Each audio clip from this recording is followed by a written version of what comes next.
Good afternoon on what is a mild, damp and overcast day. It is Tuesday the 11th of January. I'm back in the Read Nook with a cat who is not ours and of course a nice hot cup of tea. And I have a pile of parcels to go through. The next thing I am going to unbox is this, which is this. This is Star Frontiers Alpha Dawn, a science fiction role-playing game from the producer of Dungeons & Dragons, published by TSR in 1982. So this is my original copy. I've had it now 40 years almost. And this is essentially this is the first straight science fiction role-playing game that TSR published.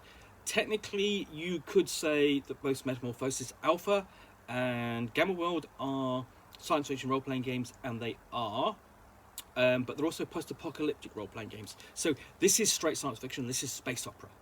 Okay, so I'll show you what's on the back. Okay, so I'll give a quick show. Let's quick look at that. There we go.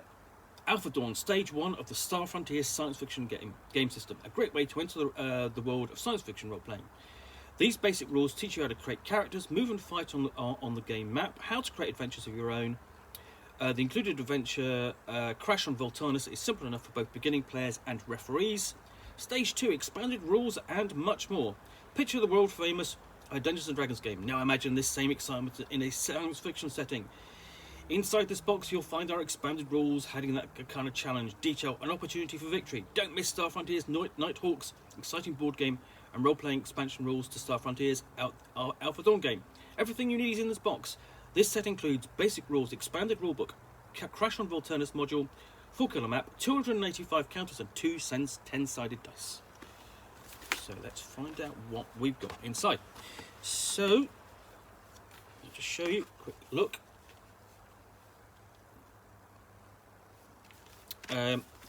So down the side here, I actually do have the original dice are still in here. So here we go. And these are uninked, so this is before the inking of dice. Let's just tidy this up so I can get this. So the first thing we've got is the basic game rules. I'll show you the character sheet on the back, and inside we've got basically history to the setting, basically what the frontier separated from the homeworld, so the character races, and we've got another nice shot. Basically, you've got a shot here done in black and white of the various species coming out of the spacecraft, pretty much like you have on the front of the book and on the front cover. And what it offers is exciting adventure on alien worlds, and inside, straight off, we've got a bit of action here to get you involved, followed by an introduction and how to create characters. And it's very plain and clean and tidy, and really kind of doesn't look like Dungeons & Dragons at all. Use of essentially a sans serif font, and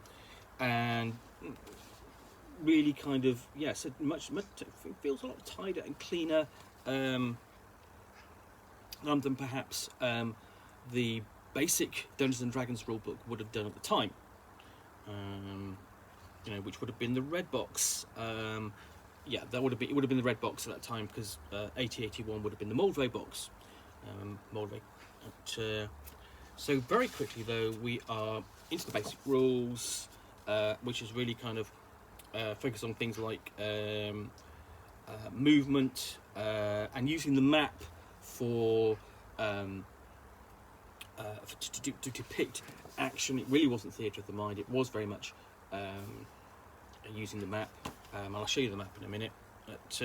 And even very quickly, it's essentially, alright, so we've got rules for movement on handling initiative, movement, monorail, skimmers and combat and so on, combat procedure, and just a few pages in, we're into things like handling things like grenades, This is, you know, page 7, and we're already on to, you know, throwing grenades. And then we have recovering stamina and sort of thing before we get on to sort of like the equipment. So yeah, various different weapons and so on, and equipment, so like an ID card, coveralls, chronograph communicator there, and then the weapons themselves, like the needler, pistol, laser rifles and so on. Very sort of classic kind of science fiction, space opera, and then we have a first adventure.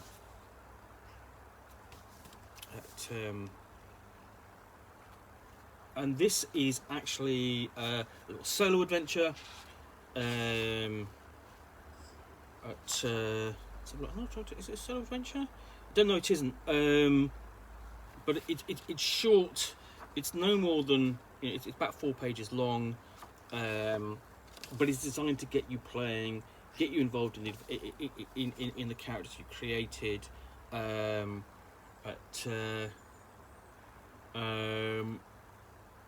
Essentially, there are suggestions on how to run the adventure again. It's a nice touch. Different group, that sort of thing, or even with the same group. How to vary it. And then we've got creature information on the Hydra before we have rules for designing your own character. There's quite a lot in this, just this basic rules. Just quite surprised by that. Before we end with sort of like a guide to rewards and so on, and a glossary on the inside back page. So that's the basic book. So what we've got here is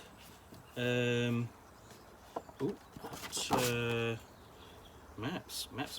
So that's a bit different there. I wasn't expecting that to be, and I'll look at that at some point another time. So that's SF2, concluding the Volturnus adventure. Star Spawn of Volturnus. And then I have... I was just trying to putting this all together. We have pre-rolled characters, and the actual adventure in here is... Oh, here we go. Crash on Volturnus. Which is the beginning adventure, and it's just how I'm pulling this out. It probably would be packaged like this, and essentially, so that's the adventure. I'll look at that in a minute. So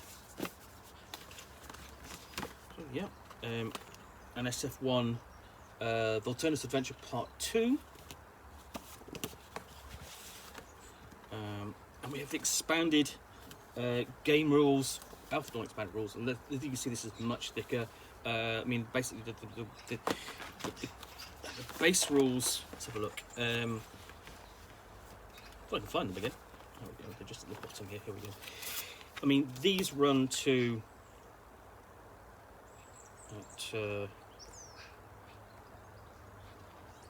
so these are 16 pages long. And this runs to 60 pages or so.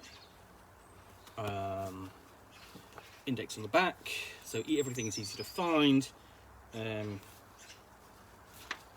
Interesting that we basically have exciting offers, expanded rules, exciting adventures on alien worlds, design, TSR stuff.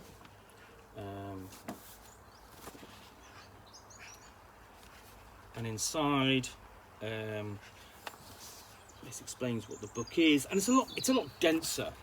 And offers expanded game characteristics, improving characters, the races and so on. So we have pages on the Dralasites and humans, Brusk and Yserians,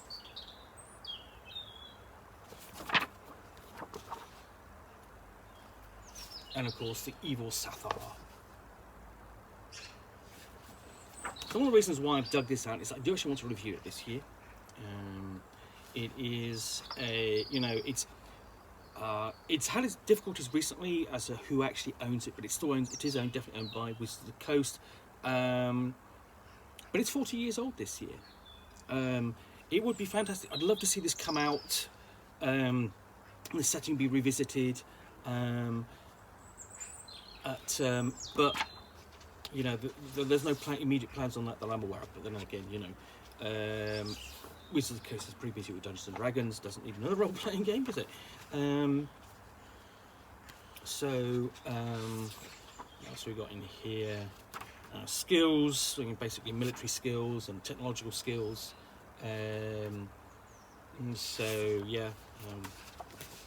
Skills section. Technological skills.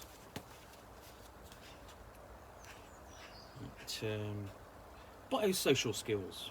So environmental, medical skills, survival, persuasion, and so on. Before we get on, there we go. Before we get into movement.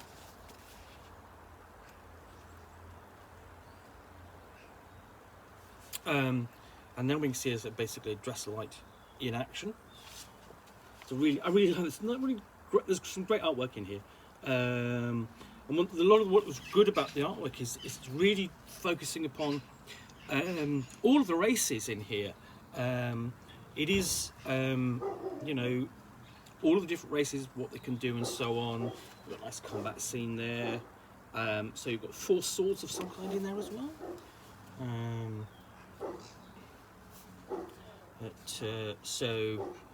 Vibro knives and stun sticks and swords and so on. We got onto vehicles and handling movement. There's where it gets a bit more complex. So you can do chases and that sort of thing. And this is all very much ground based because it doesn't really get to the stars until you get the Nighthawk set. But I guess it does deal with flyers.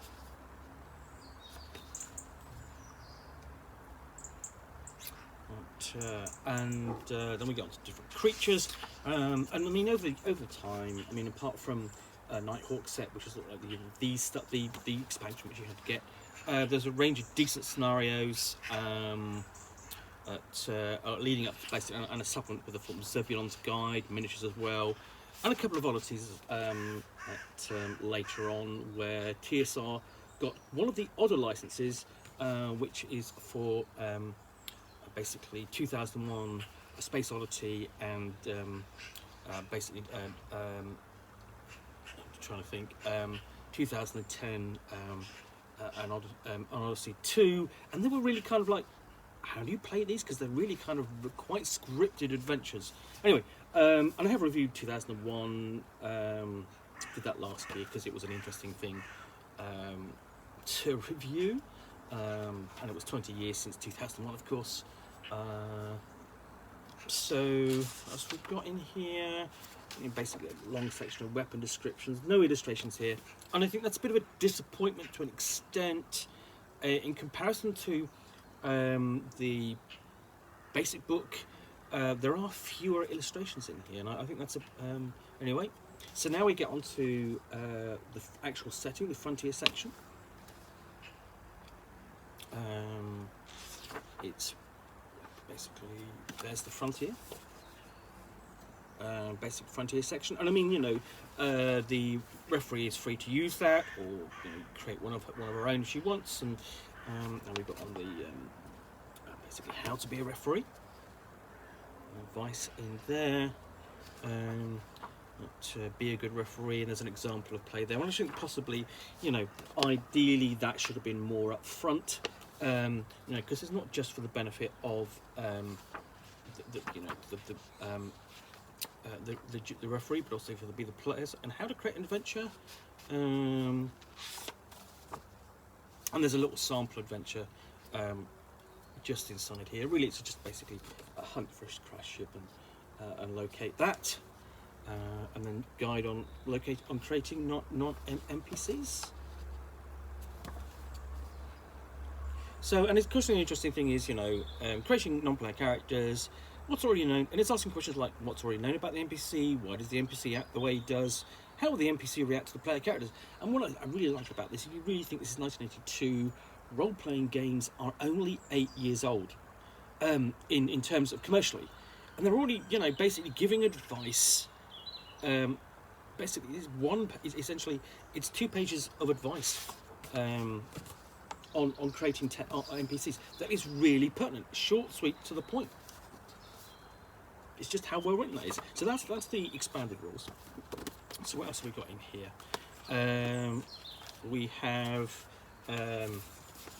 one of the maps. So a lot of the game is meant to be played out on this big map, and you have essentially cityscape. And then if you flip, I don't know whether you can see that, but it's big. It's not really actually very interesting as a map itself. Like it goes, it's basically the greens and purples and blues and so on. But you're meant to basically play out that, and then on the back you have individual locations, you know, that you could play through and have combats and so on, and chases and that sort of thing. And it was sort of like that, meant to be that sort of thing. Below that we have a set of counters. Some of these have popped out, but essentially most of them are there, you know, because I've never played, I mean, I have played it in the past, but I certainly never played this copy, or a friend would have been running it. So let's begin to put this all back, and then we're going to have a look at the scenario. So that's the expanded rules in the back, in the book, in there, basic rules.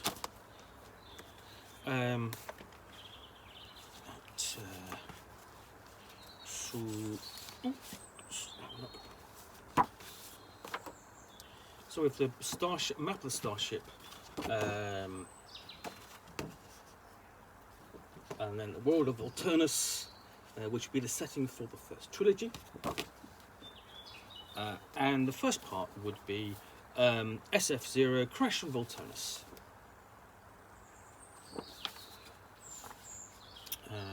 And here that's actually credited to Mark Akers and Tom Moldvay, with Doug Niles. Welcome to the universe of Star Frontiers game. You're now a Star Rover, one of the lucky few who spend their lives traversing the black void of deep space. And this is really designed for use with the expanded rules. It's got guide to the referee notes, module briefing, use of the maps and so on, and sighting on Volturnus and movement of Volturnus. So there's elements of tactics there, tactical movement, sort of, you know, with the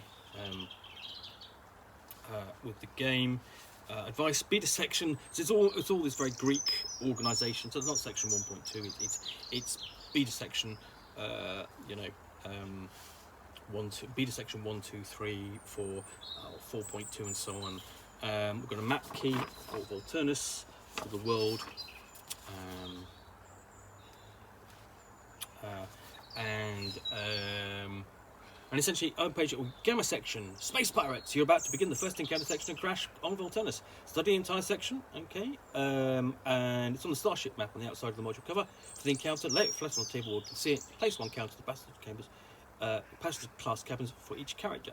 So essentially, the player characters are aboard a spaceship and when it is attacked by pirates and forces the crash. So we get down to the point where we have Delta section, Crash on the planet.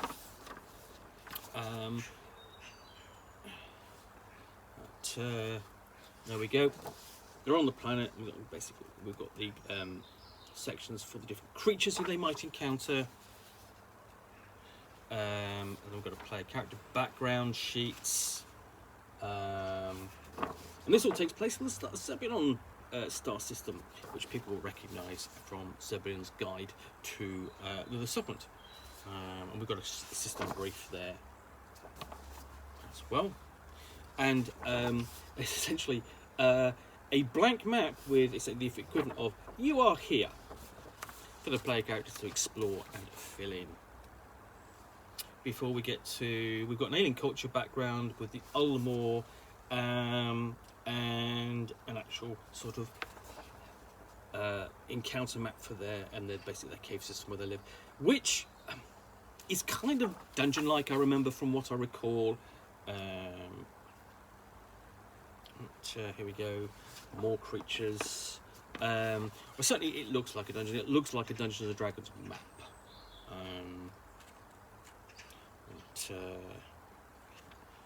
Yep. Okay. So we've got creatures of the caverns, and we have other dark encounters there. I really love the artwork in here. We have a dropper cave. I'm just looking through this. We have a cave in and a dropper cave. Let's see what they just say. What's a dropper? Just for my curiosity. Basically, things that will drop down from the cave ceiling. It's a giant amoeba, but essentially, it feels like they're kind of adapting some of the Dungeons and Dragons monsters to a science fiction setting a little bit. Anyway, so there are secrets and things to be found in the scenario, and most of them won't be revealed until the later parts of the trilogy, which are in the box here as well. And we finally got the ritual at the end where presumably the player characters make good with the Ulm War and help save the day. So let's put everything back in the box.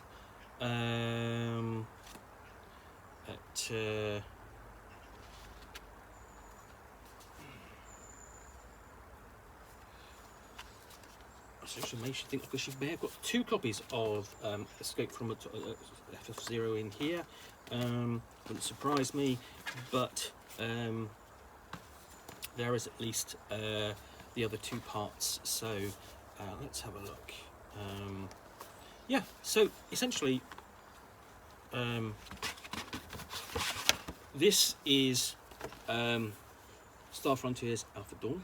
I think a very serviceable little science fiction role-playing game.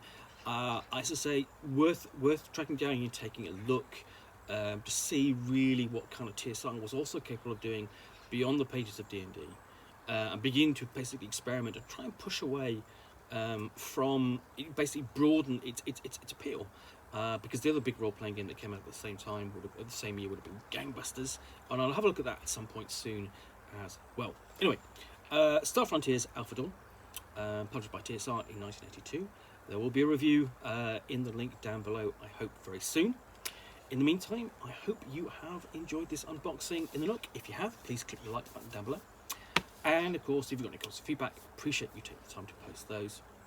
And lastly, if you want to be alerted to get more unboxings in the Nook, where you will see me out here with some parcels and a game or book which I will unbox and chat about to the best extent of my knowledge for roughly 10 minutes or so. All of course accompanied by a nice hot cup of tea. And a cat who is not ours. Then please do hit that subscribe button. In the meantime, thanks again for watching. I'll be back again soon with another unboxing in the Nook. Bye for now.